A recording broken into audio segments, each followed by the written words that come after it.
Hello, Walton County. We're here today at the 911 Center off of Whitney Road on south of Monroe on Highway 11 between Monroe and So Circle.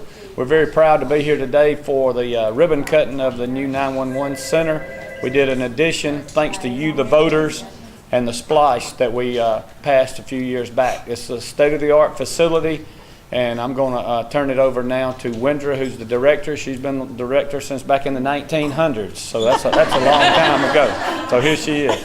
Not quite that long, but it's been 28 years. Welcome, everybody. We're very proud of our new center. We have, as the chairman said, state-of-the-art equipment.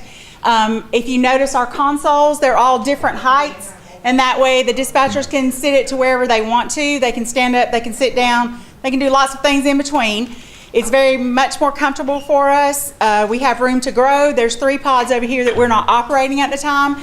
So we have room for emergencies. When drastic major events happen, we can call additional people in and they actually have a place to sit now. In our old facility, we didn't. We only had 6 places, and when that was full, nobody else could come help. So it's great to be here. We're really excited about it.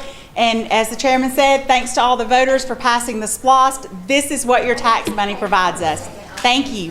Wendra, if you would, just tell them just a little bit about how many operators you have and you know, the shift, what type of shifts they work.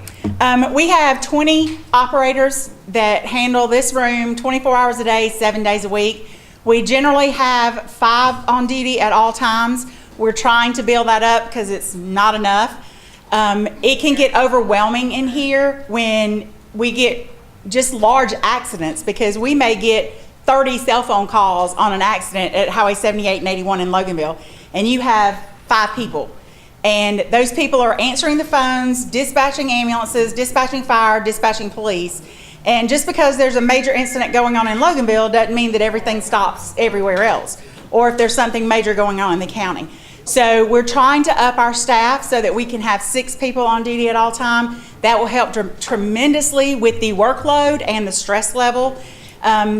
This job is stressful as it is, but the more people we have that can help us take the workload down, the less stressed my folks will be when they go home during the day.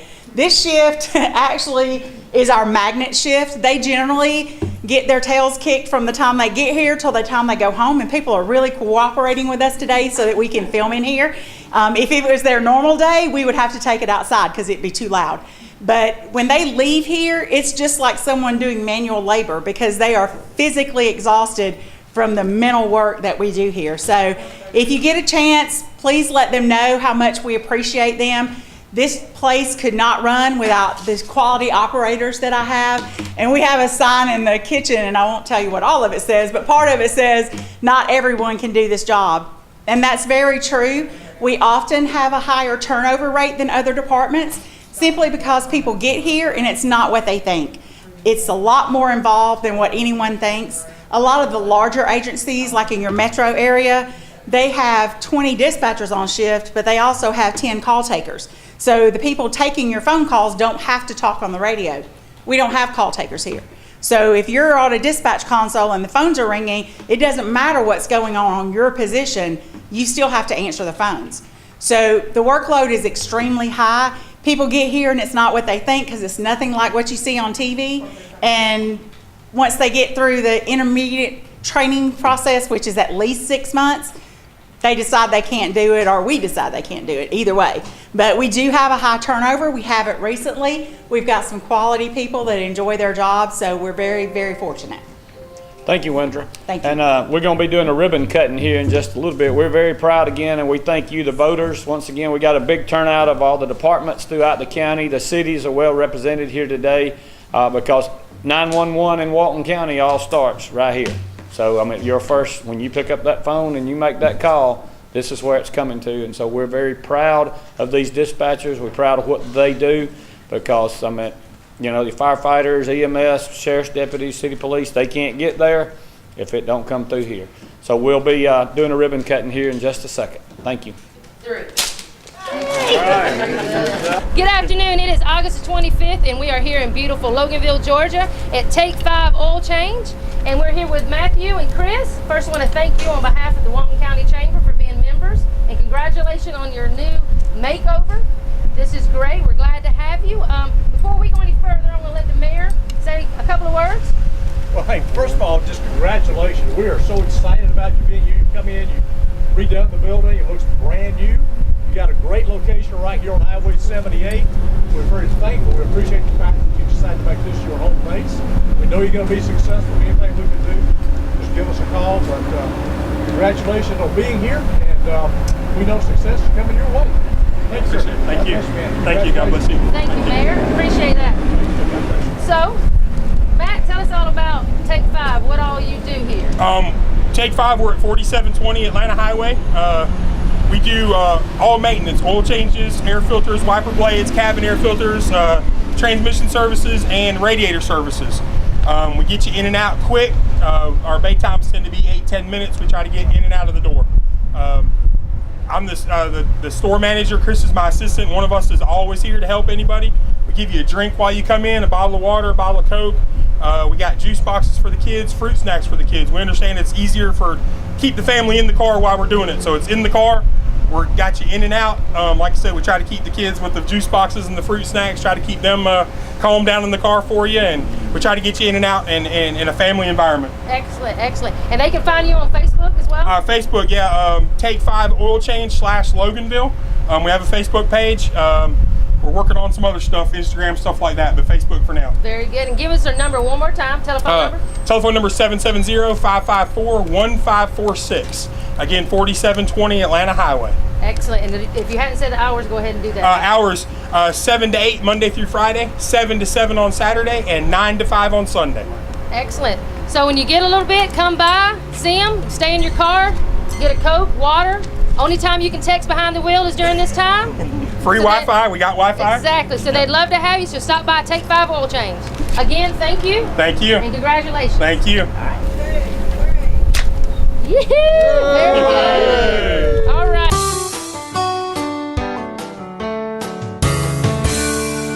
The topic today was gallbladder, correct? Right. All right. So, how many of you actually are here because you're really concerned about gallbladder issues? Because that helps me. Okay. Okay.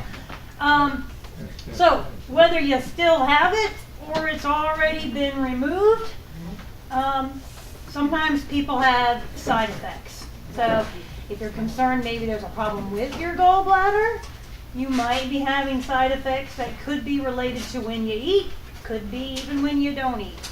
If you've already had your gallbladder taken out, the biggest complaint you get sometimes is, well, I have symptoms or different experiences when I eat. By no means am I an expert when it comes to diagnosing gallbladder disease and ultimately whether or not something should be treated surgically or not.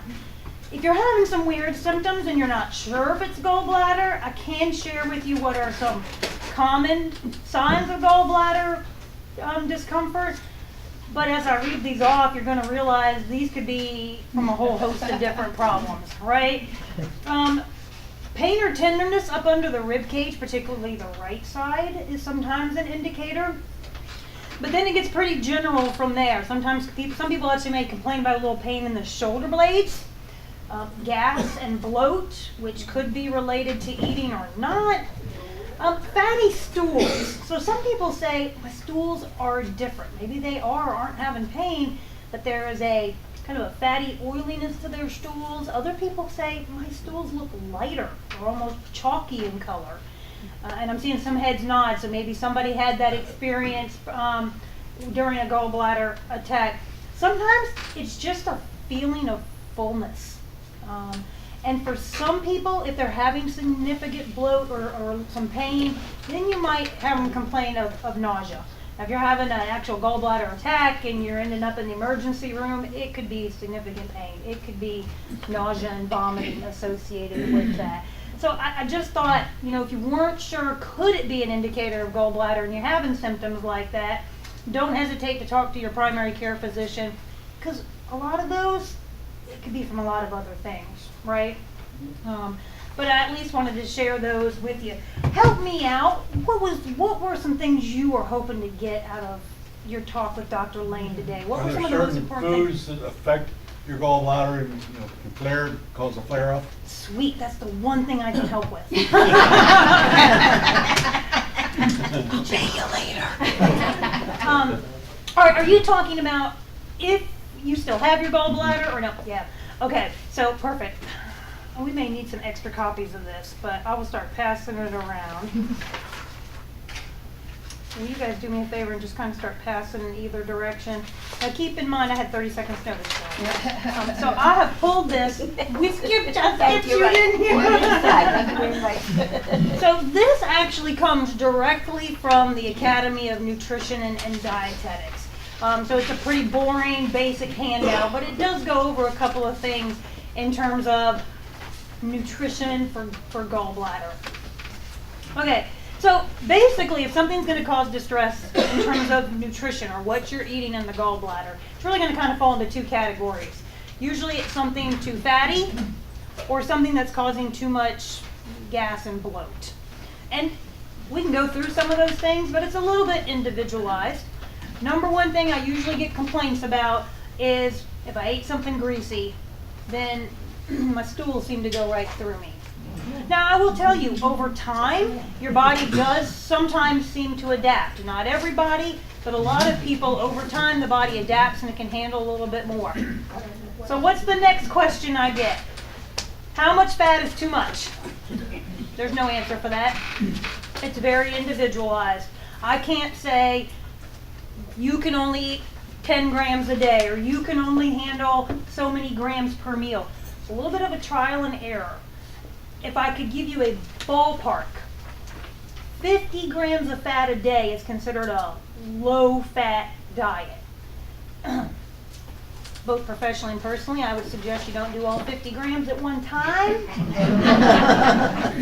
I'd space that out a little bit throughout the day if I were you.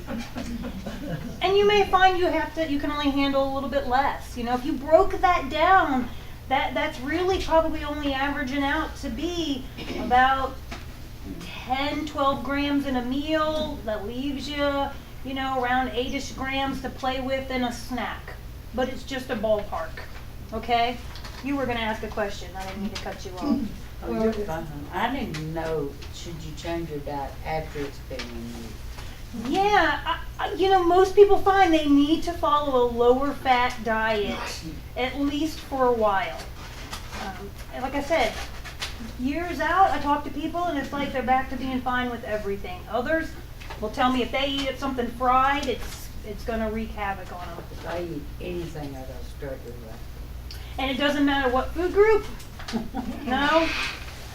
So in that situation, I would always say go back to your provider, because the first thing you want to figure out is that still related to the gallbladder or is it something else? And some people really do benefit from just doing smaller, more frequent meals.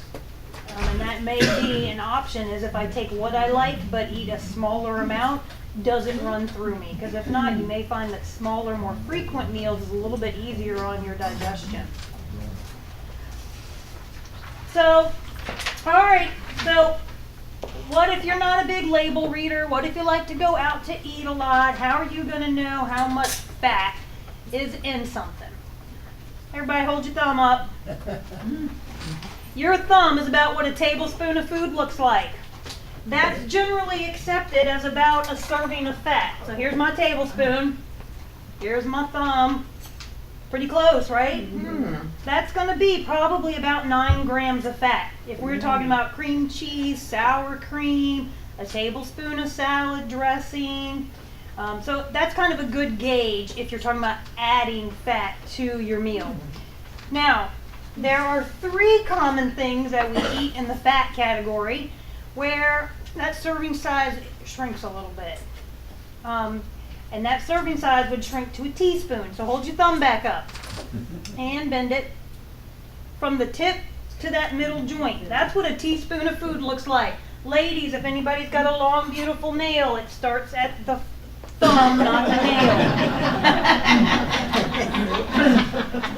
All right, so here's my little teaspoon worth of fat. If I bend that over, pretty close to the tip, right? So that thumb's a pretty good gauge for a tablespoon versus a teaspoon. All right, this dinky amount of fat right here would represent 3 types of added fats to our meals. Mayonnaise, butter or margarine, and any kind of cooking oil. So I know that there's a lot in the media about choosing a healthy cooking oil.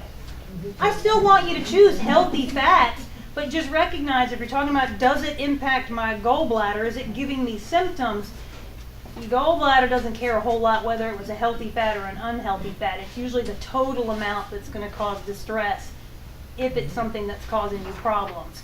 So if you're a mayonnaise fan, that's not a whole lot for a sandwich, right? But with the mayonnaise, the cooking oils, and the butter or margarine, that's still about 9 grams of added fat. So you put 2 pats of butter or margarine from McDonald's on those pancakes, you've probably added 15 to 18 grams of fat to that breakfast. And that doesn't include what's already built into things, right? Like biscuits and pie crust and French fries. Yes, ma'am. Do you advocate margarine over real butter? So if we're talking about gallbladder, I don't think it matters because it's a total fat that's probably going to have an effect. If we're talking about overall health, heart disease, if you can get a trans-free margarine. So trans fats are kind of the fat that we created when we made stick margarine, without trying to get too scientific. And it kind of has a double whammy when it comes to heart disease, a negative impact. So if you can find a margarine that says it is free of trans fats, and it usually will say trans-free, I would still bet that that would be a better choice. Than butter? Than butter. Yep. I love butter. Well, and if you like it and you don't have issues with your cholesterol, I'm not saying you can't. Oh, Well, it's yeah. all about volume, right? If I use a little bit here and there, I'm probably I'm fine. not going to. Butter is an animal fat, which means it's a saturated fat. So if there are concerns that you're getting too much saturated fat in your diet, or your doctor has evaluated your cholesterol or your heart condition and feels like you need less saturated fat, butter would be a saturated fat, meaning it's a little more prone to being artery clogging. And that's really where the debate for butter versus margarine stems from. Yes, ma'am. On the tablespoon of fat, you mentioned cream cheese. I forgot what the other things you mentioned Almost there. any but the 3 that I just mentioned are by the teaspoon. But I can give you some more examples. Sour cream, salad dressings. Now we're talking full fat or regular salad dressing. If you're choosing a light one, it's going to have fewer grams of fat. I would put cheese dip into that category. So those of you who like to go to Mexican and get that white cheese dip, I'd put that in that category. Yeah, not very much, is it? I can't really relate it to your hand, but you know, when they bring you those little dinky cups at restaurants or the little packages of salad dressing, that oftentimes is the equivalent of about 4 tablespoons or a 1/4 of a cup. You know, a 1/4 of a cup. The way I remember it is a 1/4, you got 1 over the 4, right? That 4 represents 4 tablespoons of whatever it is, whether it's water or milk or cooking oil. What other questions can you guys think of, whether it relates to fat intake or gallbladder disease? Is olive oil any better? I mean, is it better to use olive oil to saute and stuff? Or is that just another fat? So, and if we're talking about gallbladder, again, probably not a significant difference. But if you're talking about, is that a healthy fat? Is that a better fat to choose if I'm going to use some? Yeah, that is a healthy choice. Right. I use extra virgin. Yep, good. That's a fine choice. Yes, ma'am. I will say, as far as my own personal experience of trying to combat a gallbladder attack, the best thing that I've done is I have hung a poster board behind my closet door, and I have a can eat and a can't eat. And it's trial and error. It really is. It's a personal experience. Like, I can go and have a gyro, but I can't have the tzatziki sauce because cucumbers set me off. So it's a big give and take. Yeah. And who knows, it may be that cucumbers are just make her a little more gassy and bloated, because whether fat bothers your gallbladder or not, anything that makes you feel more gassy or bloated sometimes can be a little more troublesome for people. And it's individualized. I mean, that was really a good tip to share. That would be true for a lot of kind of gastrointestinal disorders. Is sometimes you just have to be diligent and keep a little notebook or a poster, and when something sets you off, write down what you ate. And if it may be one of those things where you have to try it one other time in a situation to see, was it actually the tzatziki, was it actually the cucumber, or was it just coincidental? Especially when it's one of your favorite things to eat. You try it about 4 more times and then realize, no, you can't have that anymore. Yeah. Don't look for relief though, because since I had my gallbladder out, I loved cucumbers and melons, and they all killed me since. Yeah. Before Yeah. I could eat them. I still have mine, but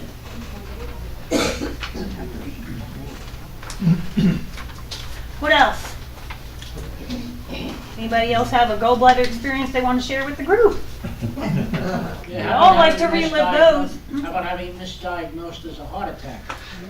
Well, you raise a good point. I mean, when somebody is having a severe gallbladder attack, it can be extremely painful. And where those pains can occur, potentially up under that rib cage or between the shoulder blades, I can see where that would be concerning for a heart attack.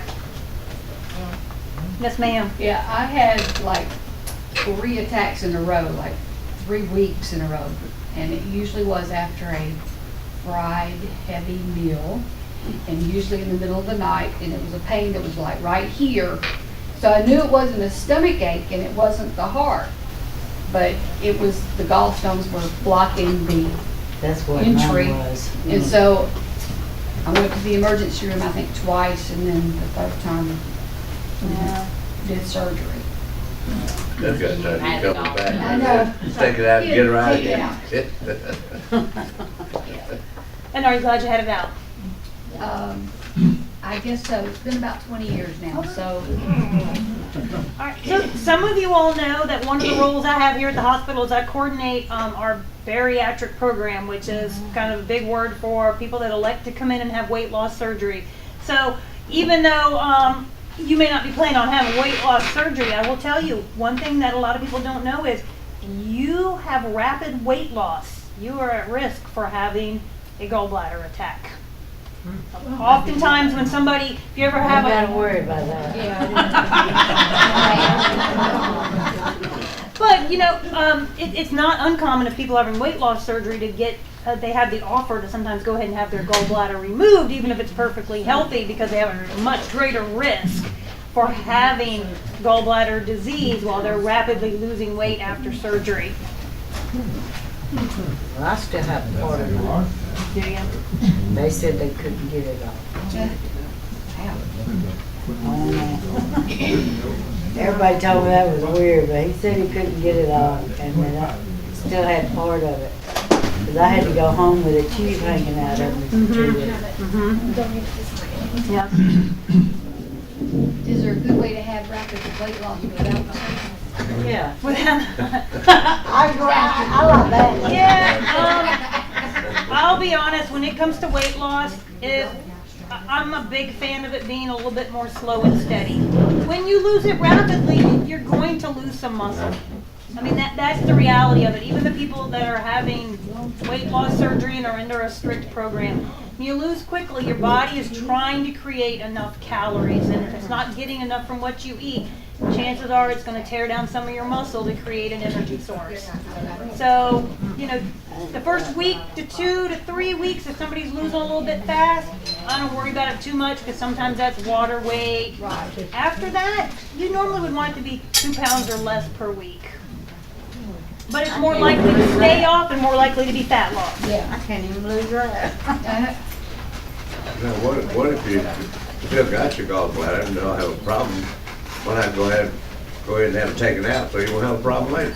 Because your gallbladder plays an important role. Yeah, what a good question. But look, y'all, if you got your gallbladder that's working fine and you're hearing all this and you're thinking, I need to just go get that sucker out. The gallbladder plays an important role in digestion, including, it does play a role in fat digestion, which is why so many people, once they get it taken out, They don't digest fat as well because our other body's having to learn not to use what that gallbladder was intended to do. So yeah, if it's healthy and you can keep it up. So what's the gallbladder intended to do?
you? I'm Keith Glass, Chief of Police, Public Safety Director of the City of Monroe. It's been a long time since we've talked, and we've actually had a lot of things, a lot of things happen in public safety in the City of Monroe since we have talked. Some of them have been just great, and some of them have been real tough and bad things. First, I want to talk about the August 21st slaying of a young man, Lewis Palmer Jones, outlaw Jr., young man, 20 years old, that was shot down on Wheelhouse Lane, which is in the southeast part of Monroe, Georgia. Currently, we have 2 persons of interest in that case. We're working leads every day with that. We also have the GBI working with us. If you have any information on that, I'd ask that you contact Lieutenant Mira or Captain Chambers here at the PD, and we'll have a number flashing up on this video, or you'll see the number. So we had a shooting just a few days before that in virtually the same area. The victim in that shooting, we actually had 8 warrants on. 6 of them were aggravated assault warrants. We currently have warrants for the person that done that shooting. He is a gentleman hangs out a lot in Winder, Georgia, Laquan Russell. He's a black male. He goes by the nickname Buddha. If you have information on his whereabouts, also contact the same folks, and that number will be up while we're talking. Just a few days ago, on August the 18th, we conducted a roundup here that was a result of a 24-month-long investigation that was conducted by the Federal Bureau of Investigation and the Monroe Police Department. I can't compliment and say how much we appreciate the Athens office of the FBI in this case. Our field investigative team worked countless hours with the Athens office agents. It produced a total of 33 indictments. We have 8 of those indictments were served in November of 16. All but 2 of those indictments have been served. We're still looking for 2 subjects. This investigation was aimed specifically at gang-related crimes of gun selling and drug selling and other violent crimes. This operation, again, it will have a major impact on the city of Monroe and our crime issues. Moving from that, we had a Monroe Fire done just an outstanding job on putting together a SAFER grant. That's going to have a positive impact for service from the fire department to the citizens of Monroe. What that'll allow our fire department to do is add 6 new firefighters, 2 on each shift. You know, ISO, and if you have homeowners insurance, the ISO rating affects how much insurance or what your insurance costs. We have maintained a 3, which is a very good rating. Very few cities or fire departments in the state have a 3. The only way it will ever be able to get that any lower is through additional personnel and additional facilities, allowing us to have a more overlapping coverage of the city. But I tell you, I have to brag on them. Captain Dykes and the whole team over there just done a great job getting that grant put together, and we were so happy when we got that. We also, in the police department, Lieutenant McClung's worked with Governor's Office of Highway Safety and got us a couple of grants.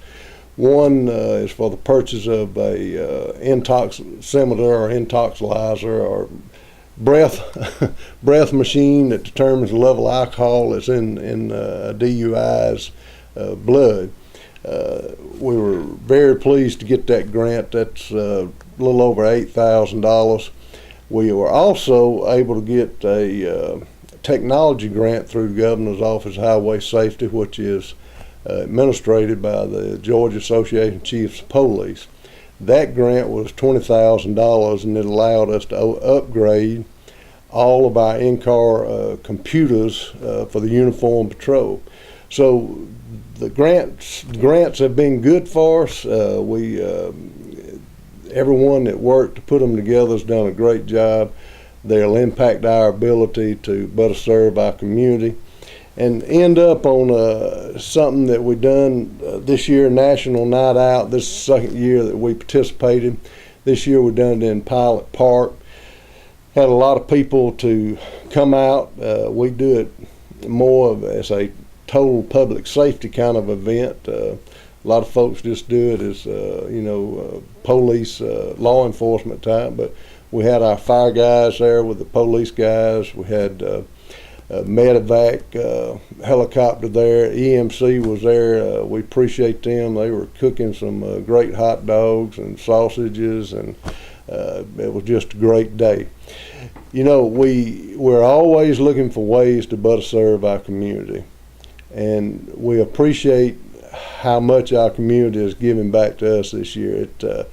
I think I've probably gained 7-8 pounds from cookies and cakes, and so have some of the other officers. But we just really appreciate our community and how you've said thank you to us during some pretty tough times over the years for law enforcement, especially the last 2 years. If you're having issues, whether it's speeding or whether it's you see criminal activity in your neighborhood, contact us. You're our best eyes. You see things going on that we're not going to see. A lot of activities will cease when a police cruiser shows up. So please contact us with any issues that you have in your neighborhood. Stay safe. Be safe at school. And remember that school creates a lot of traffic in the mornings and in the evenings, so just be careful out there driving. Hi, welcome to the Monroe Walton Center for the Arts. I want to talk to you about some of the things we've got coming up soon. Right now we have our Members Art Show still going on. A couple of more weeks. It ends September 7th. We've got about 40 of our members with almost 120 works here in the Arts Center for you to view and also to shop. Most of the items are for sale. And if you're looking for a great inspiration piece for a decorating project or just that perfect finishing touch for your home or for even your business, please come on out and take a look at what we have to offer here. It's original art, really reasonably priced. So come by and take a look in our gallery and also in our gift shop. We have great classes coming up, and be forewarned, some of our classes are filled really quickly because our class sizes are really small. Our teachers like to be one-on-one with our students. So some of our classes fill with only 4 or 5 students in them. Other classes can have 8 or 10, but it depends on the teacher. We have some teachers who really like to be one-on-one with their students. So we have, this guy is coming up. This is a snowman oil painting, and it's actually done with a palette knife. And Barbara Dickerson is one of our really popular teachers, and I expect this class to fill. And that one will be in September 23rd. And ongoing right now, we have acrylics painting. We have watercolor classes from time to time, so just check our website at monroewaltonarts.org to see what the classes are.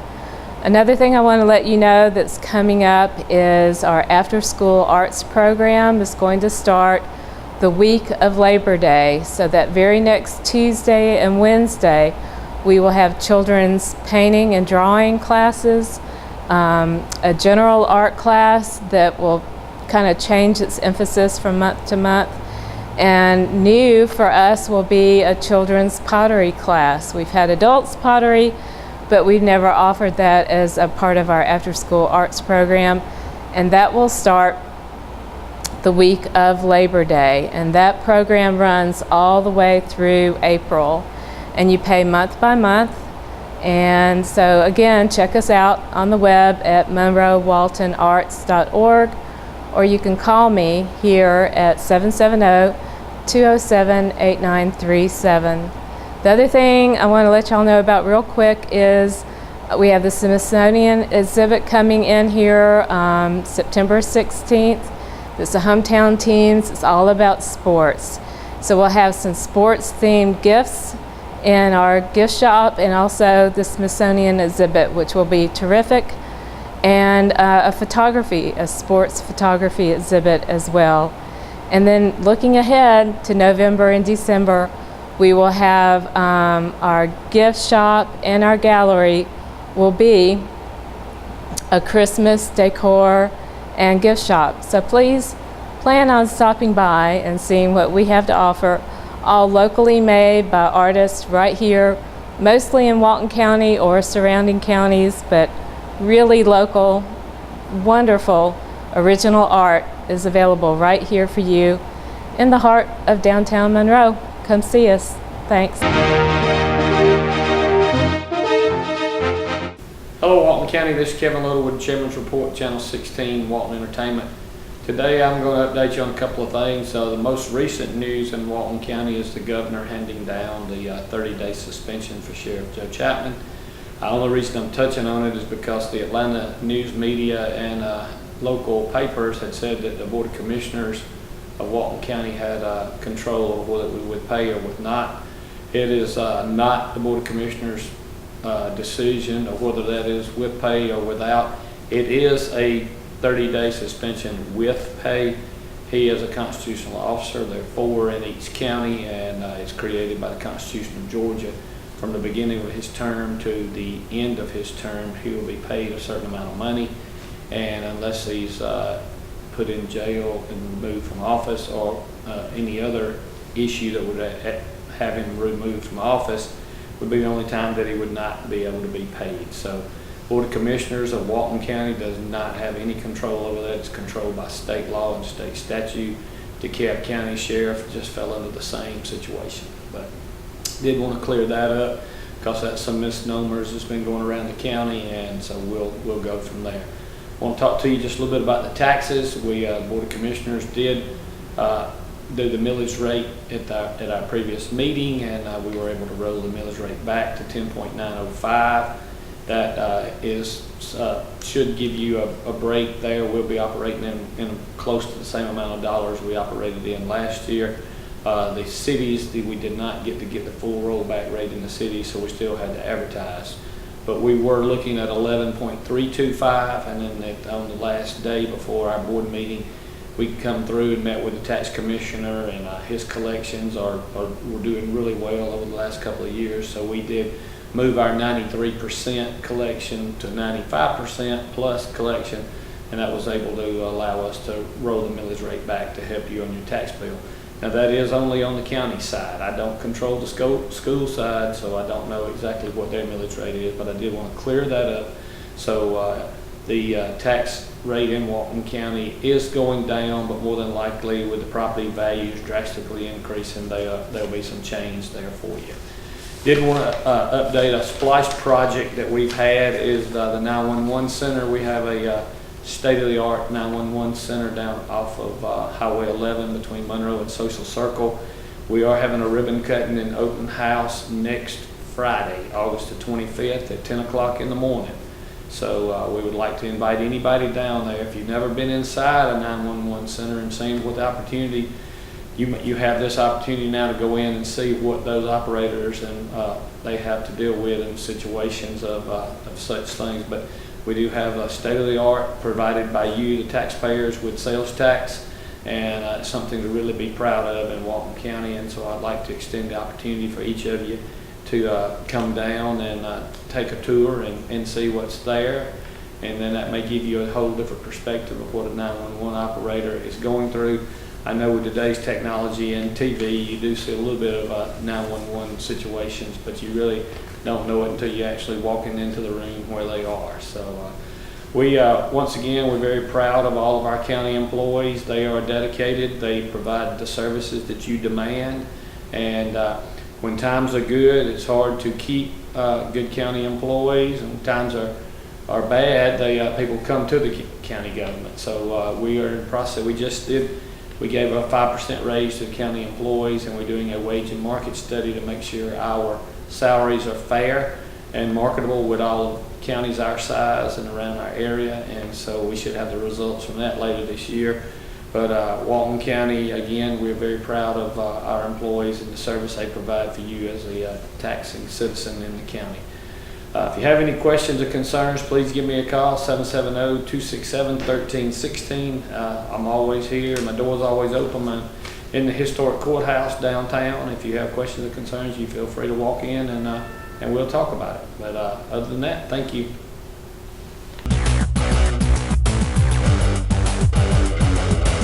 Hello, this is Jody Johnson. I'm here with the Recreation Report. I'm also here with Joey. Is our soccer specialist, so we're going to talk a little bit about soccer. First, we're going to talk about some of our other sports programs before we go over to Joey. So we do appreciate you coming in and talking about some of the things we have for soccer. And we want to let you know basketball registration is coming up September 11th through the 16th. Cost of that is $75, so please don't miss out on that. We had a little over 1,000 kids register for soccer last year, so it's a huge program. And it's a lot of fun for all the kids. It's ages 5 through the seniors in high school, so we'll take up to around age 18 for our teenage program there, which is a pretty good program. They play countywide. So ages 5 through seniors in high school, sign up, cost us $75, and that provides you your full uniform and 8 to 10 games, plus our great end of the season tournament. A lot of action happens there. We do have a great fall season going on now, which includes it's usually our busiest time of the year. We have a lot of different programs going on, which does include baseball and softball. We have a good fall program. Monroe area has several teams in each age group, starting at age 5. We don't have the 3 and 4-year-old program in the fall because the fall baseball and softball program you play as if you were playing in the spring, so you actually play up a year. So we really don't want any 2-year-olds quite out there on the baseball field yet. So we start at age 5. Which are our 4-year-olds moving up, and we go all the way to in Monroe through our 14-year-old program. We do have some older kids in the Loganville program, which is our 15 to 18-year-olds. But in the central Walton area, we go up to age 14. Also in the girls softball, we have a couple of teams in each age group, so they will start practicing, and actually they're going to start their games by the time this airs. We will have started our fall baseball and softball program. Our football and cheerleading program is also going right now. We have at least 2 teams in each age group in the central Walton area, and they too will start their jamboree this weekend on the 18th of August. They'll have their jamboree, and then the season will kick off next Monday, the 21st. So good luck to all our football and cheerleading teams as they tee it up and get started. I know we're all anxious for some college and pro football, which is right around the corner. But I do have Joey Logan here that's we're going to let him highlight a little bit about our soccer program, which is the only true recreation soccer program in the county. So Joey, tell us a little bit more about what's going on in the soccer world. Yes, soccer's growing. Had probably the most teams in each age group that I've had in quite some time. Our U6 boys, we have 6 teams. U6 girls, we have 4. U8 boys, we have 6. U8 girls, we have 4. U10, we combined again, do co-ed. We have 5 teams in that age group. U12 co-ed, 3. And our U14, U15 combined co-ed, we have 2 full teams. So a lot going on there. That's good. And soccer is one of those sports, if you don't have a whole lot of knowledge, can I just come out and learn it on the fly? Soccer is very easy to learn. It's just kicking in the right direction, going towards the right goal. As long as you're doing that, you've got it pretty well set. Tell us, I know you're a big soccer fan. What's going on in for me that is a novice, and I'm a sports fan, but what's going on with the Atlanta soccer professional team? Atlanta United professional team started in March. They're doing really, really well. They've really been just a great team to watch, a very exciting team to watch. Currently, they're sitting 5th in the Eastern Division. Top 6 teams go to the playoffs, or looking to go to the playoffs, which would be only the second time that an expansion team has gone to the playoffs in their first season. So very exciting. They're on the road right now, 2 games here in August, and they open up on September 10th at the new Mercedes-Benz Stadium, which I'm sure everybody's seen videos and pictures of. It's just an immaculate place to play.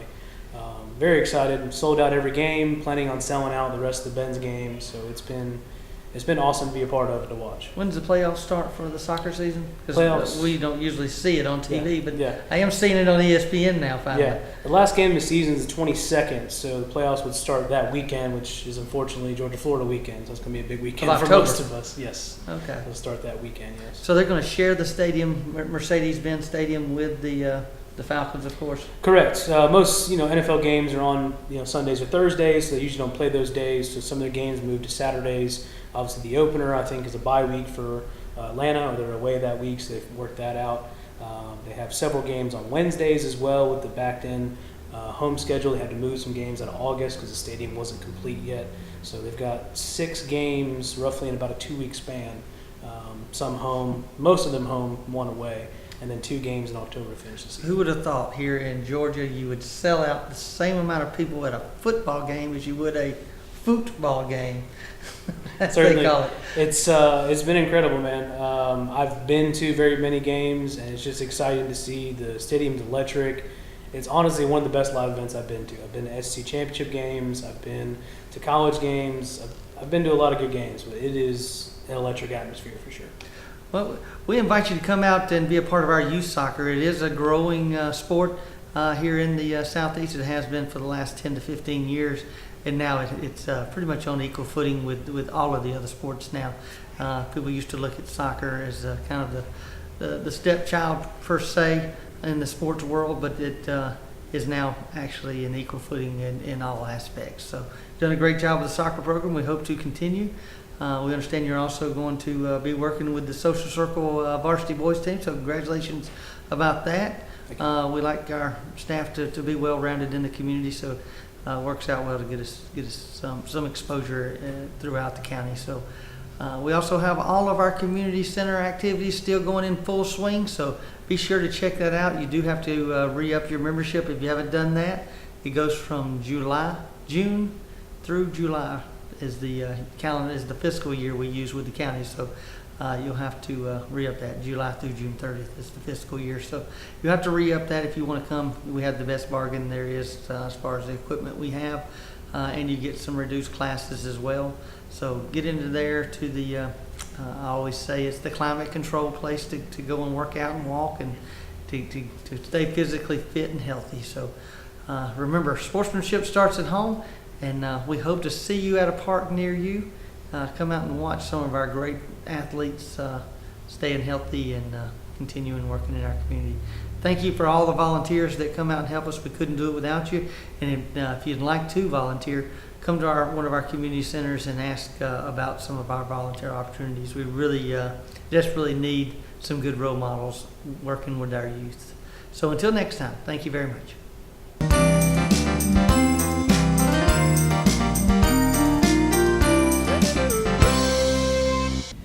Hello, I'm Kenny Sargent with Keep Walton Beautiful in the Walton County Recycling Center. I want to thank everyone for tuning in. Been busy around the center here all summer long so far, and we're thankful for that. We hope that all the encouragement we've been giving to people to come out and visit the center and see what we have to offer is paying off for us. We've had the most cars at our facility the last 12 months as we've had since we've been here. So we are excited about that. Going forward, I did want to kind of get out there that we're starting all of our planning for Rivers Alive. It's our biggest cleanup of the year. Every year we have around 300 volunteers, and it's continued to grow every year. If you're interested in that event, we're going to have it's tentatively set for October 21st. That will be on a Saturday. We normally all meet at the Nile Recreation Center to kick that off, and we have a lot of waterways here in the county. We try to clean up those waterways or areas close to those waterways Again, it's a good opportunity for scouts and school groups and stuff like that to find a way to volunteer, especially with the scouts. It's a good way to earn badges and things like that. So get the word out there about Rivers Alive. Give us a call, 770-267-1421. We'd be happy to tell you about it. Send you all the information you need. We give out t-shirts. We supply all the supplies for the cleanup. We even help you out with locations to clean that are available around the county. It's a great thing to be a part of. As most of you probably know, and we've discussed here before, our waterways is where most all of our trash ends up, or at least where it's trying to get to. So cleaning out those waterways keeps all of that trash from making it to a bigger body of water.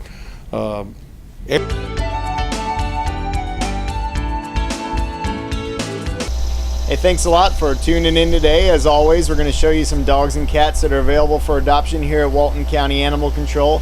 You know, I spend a lot of time talking about other programs and agencies that help around the county, but just want to take a minute to once again talk about the great deal that you get by adopting an animal here at the shelter. You know, there's a lot of places you could go to buy a pet or other ways to find one, but you know, we've got some great animals that are in need here at the shelter, and there's no better place than to come than here. Our adoption fee for years and years has just been $40, and it's still a low $40, and you save the life of an animal.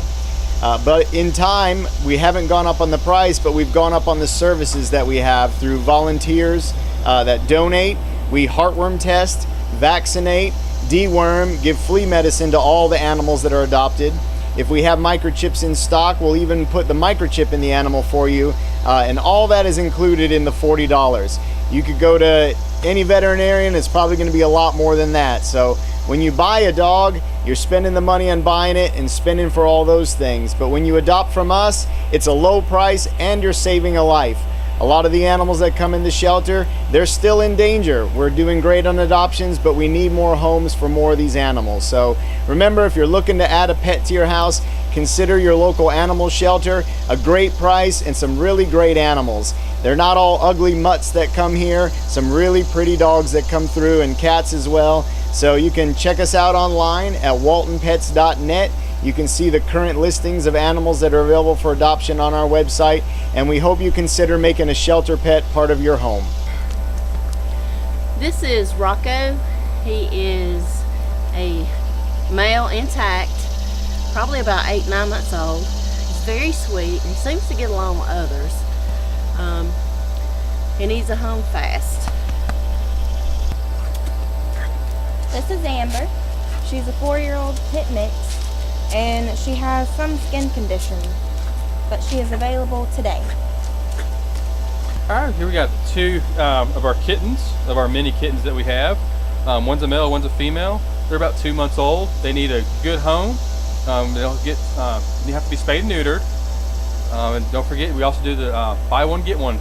So if you want 2 cats, which is a really good way to go, they always have somebody to play with. Keep them in mind. This is Bosco. He's a neutered male. He's microchipped. Apparently he's housebroken. He's a really sweet dog. Basset Hound, something mix. He's looking for a good home. Hey, how y'all doing today? My name is Garen with B&B Small Engine, and we just want to let y'all know that we have not closed, we've just moved. We've been servicing Monroe since 1959, under the same ownership since 2010. We've moved to 106 West Vanbrugh Street, still in Monroe, and if you need to get in contact with us, it's 267, that's 770-267-3551. Our tech has been doing the repair work on this stuff since about 30 years now, maybe a little more, and we'd love to service your needs. Give us a call. Use Pine Straw. Call A&B Pine Straw at 770-910-3247.